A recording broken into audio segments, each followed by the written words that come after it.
የሆነ የተለየ ነገር ነው። ገብቷቸዋል። ስለዚህ አሁን ብሩኬ ደውዬለታለሁ እያንዳንዱ ነገር እኔ እዩ ምንም ደብቅ ነገር የለም ብሎኛል። ምንም ደብቅ ነገር የለም። አቤልም እንደተመለከትከው ጓደኛዬ ነው ብዬ ነገሮችን ብዙ ነገሮችን ሳማክር የነበረው ልጅ በዛ ያክል ከድቶኝ በዛ ያክል ከሄርሜላ ጋር ሆኖ ነገሮችን እንትን እያለኝ እኔ ደግሞ ያለውን ነገር ለአንተ ሙሉ ነገር እነግርሃለሁ ምንም ደብቅ ነገር የለም ምናምን ነገር ብሎኛልና ቤተሰቦች ከመጣ በኋላ ያለውን ነገር በደንብ ዲቴል የምናወራው ይሆናል ብሩኬን ማለት ነው። ብቻ ግን ብሩኬ ጋር ያለውን ነገር ከሱም ምን ሰማ ይሆናል። ሄርሜላ ጋር ያለውን ክፍተት፣ ሄርሜላ ጋር ያለውን ነገር እንዳለ እያንዳንዱ ሄርሜላ ጋር የሚሰማትን እያንዳንዱ ነገር ዲቴል የምናወራው ይሆናል ቤተሰቦቼ።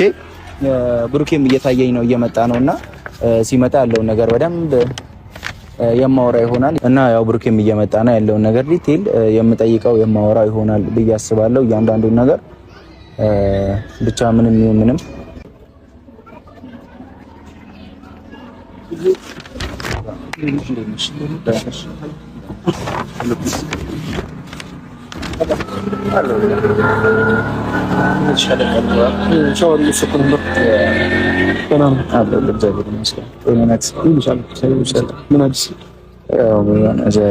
ምደብቅ ነገር የለም። ነገራቶችን ያው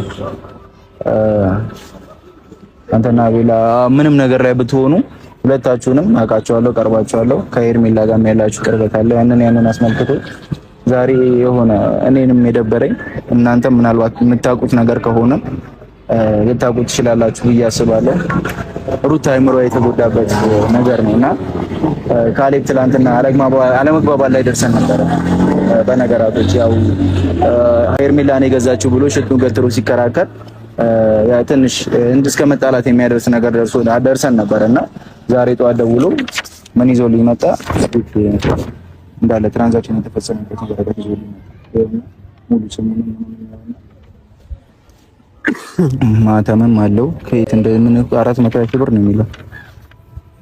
እሺ ምን አሁን ምን ሆነ ማለት ለሩታ የተገዛላት ወርቅ ሄርሜላ ይላልና ይሄ ነገር ደግሞ ምናልባት አንተ የምታውቀው ነገር ካለ ምናምን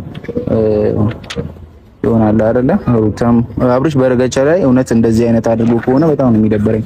ምክንያቱም በቃ ለሱ ያለውን ፍቅርና ክብር እውነትም እየገለጸ አይደለም ብዬ ነው ነገር ትክክለኛ ነገር ነው እዩ አምናበታ ምን ያላቅም ምናልባት እናንተ የምታውቁበት የምታጣራበት ወይ የተለየ ነገር ካለ አንተ የምታውቁበት ነገር ካለ ምናልባትም እሱም ብዬ ነው ገብቷል። ምንም አሁን እንደዚህ ዲፕሊ ምናገርህ ነገር የለኝም። እንደሞ ሄርሜላ ምን አገናኝቷት ከሩታ ጋር ማለት የትኛው ቅርበታቸው ነው? የትኛው የሚያወዳቸው የትኛው ወርቅ የሚያጋዛ ግንኙነታቸው ነው? ሄዳ ወርቅ እስከ መግዛት ልደርሱ ስታስበው ወራሱ በመጀመሪያ ደረጃ ነካሌ በነፈረንጁ ምናምን ሩታም በራሷ አይምሯ ላይ የሆነ የሚፈጥሩት ለራሳቸው የሚፈጥሩት ጥያቄ የላቸውም ወይ ብዬ እጠይቃለሁ። ምክንያቱም አሁን ለምሳሌ እኔ እናንተ ወይ አንተ በገዛልኝ ወይ እኔ በገዛልህ ኖርማሊ ጓደኝነታችን አብረን የበላነው አብረን የጠጣነው አጋዛኝ በቃ እሺ ምንም ብንጣላ እሺ ብለህ ትቀበላለህ። እንደ ሩታና ሄርሜላ በምን በየትኛው ግንኙነታቸው አንድ ቀን ሰላም ሆኖ የማያውቁ ሰዎች አንድ ትሪ ላይ በሰላም በልተው የማያውቁ ሰዎች ወርቅ እስከ መገዛዛት የሚደርሱበት መንገድ ምንድነው ብለህ ታስባለህ? በዛ ላይ የሚያክል ወርቅ ማለት 420 ሺህ ብር እዚህ ጋር 400 እኔ ይሄም 420 ሺህ እሱም አብርሽም 420 ሺህ ብር ወጣበት ነው አለ። በዛ ላይ ደግሞ ሩታ ደግሞ እየተነገራት ያለው ነገር እኔ ካሌብ አንተ ነህ ሄደ ሾካካ እንደዚህ ብለህ እየተናገርክ የነበረው ይሄ ነበር። ለመናገር ካሌብ የተናገረው ሰምቻለሁ። ይሄን ነገር አረጋግጦ ይሁን ሳያረጋግጡ ይሁን ይሄን ደረሰኝ እውነተኛ ይሁን አይሁን አላውቅም። እኔ ሄርሜላን ጠይቃታለሁ። ይሄ አሁን አቢሲኒያ ባንክ ነው የሚለው ጠይቃታለሁ። ሄርሜላን ምናልባት ይሄ ቪዲዮ ከመለቀቁ በፊት አገኛታለሁ ሄርሜላን እና ምን ባንክ ነው የከፈልሽው ብዬ እሷ መጠየቅ እችላለሁ። ከፍላም ቢሆን እሷ የምትጠቀመውን ባንክ ታውቃለች። ምንስ ይናል ብር እያንቀሳቀሰች ከሆነ እውነትም ሄርሜላ የሚለው የእሷ ከሆነ ማለት ነው። ነገር ግን ይሄ ነገር ወረቀቱ የተሳሳተ ከሆነ ይሄ ወረቀቱ ራሱ ወንጀል ነው። ራሱ ወረቀቱ ተሰርቶ ከሆነ እውነትም ወንጀል ነው። ግን ጊዜው አሁን በጣም ቀላል ጊዜ ስለሆነ በሄርሜላ ስም አይደለም ብሩክ 10 ሚሊዮን ብር ዕቃ ገዛለት ብሎ ደረሰኝ ማውጣት ቀላል ነገር ነው። ይሄ በጣም ቀላል ነገር ነው። ግን የእውነት ሄርሜላና ሩታ ምን ያገናኛቸዋል ስታስበው? በዚህ ልክ አብርሃምስ ለምን ሩታን ይዋሻታል? እኔም እሱ ጥያቄ ፈጥሮብኝ ነበር። በዚህ ልክ እንዴት ይዋሻታል ብዬ ትላንትና አምባጓሮ ፈጥሬ ዛሬ ደግሞ ጠዋት ላይ ይኸው ለዚህ ነው የምትከራከረው። ከፈለክ ሂድና የፈለከውን መረጃ መጠየቅ ትችላለህ፣ ግን ይሄንን ነገር ያለው ይሄ ነው።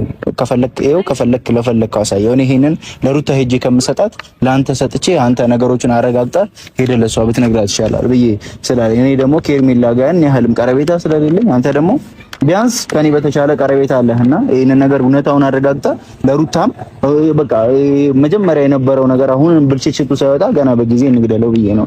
የሚገርም ነገር ማለት ነው አንድ ምነግርህ ነገር ሄርሜላ በዚህ ልክ ርቀት አትሄድም ለሩታ አንደኛ ነገር። ሁለተኛ ነገር አብርሃምን ለማስደሰት ለሩታ ነገሮችን ማድረግ አይኖርባትም። የሚችል ገብቷል። ለአብርሃም አደረገችለት አይደል? አብርሃም የተደሰተ ነው። በቃ ሩቅ ሄዳ ለሩታ ገዝታ አብርሃም እንዲደሰት ማድረግ አትችልም። ሁለተኛ ነገር ምነግርህ ነገር ደግሞ ትናንትና ሄርሜላ ሄዳለች እነ ሩታ ግቢ ነገሩን ለማስተካከል ያን ሁሉ ነገር ረስታ ያመማትን የታመመችውን ህመም አልናቅም እሱን ረስታ ሄዳለች ሩታ ጋር አይደል? ሩታ ጋር ሄዳ የተናገረችው ንግግር ሰምቻለሁ። እኔ ምን ኖሮኝ ነው ላንቺ ልገዛልሽ 420 ሺህ ብር ያህል ነገር አውጥቼ ልሰጥሽ የትኛው ጓደኝነታችን የትኛው ፍቅራችን ነው ብላ ስትጠይቃት ሰምቻለሁ። እና ያን ያህል ርቀት ለምን ትሄዳለች? አብርሃምስ የሆነ ወሬ ሩታ የሰማችው ወሬ ስህተት እንደሆነ ሄርሜላን ተሸክሞ ሄዳ ሄርሜላና ሩታም ሰላም ሳይፈጥሩ መጡ። ሩታም ማመን አልፈለገችም። ኦልሬዲ የ420 ሺህ ብር ለኔ ስጡኝ ሲኒ አሜን ብዬ ነው የምቀበለው።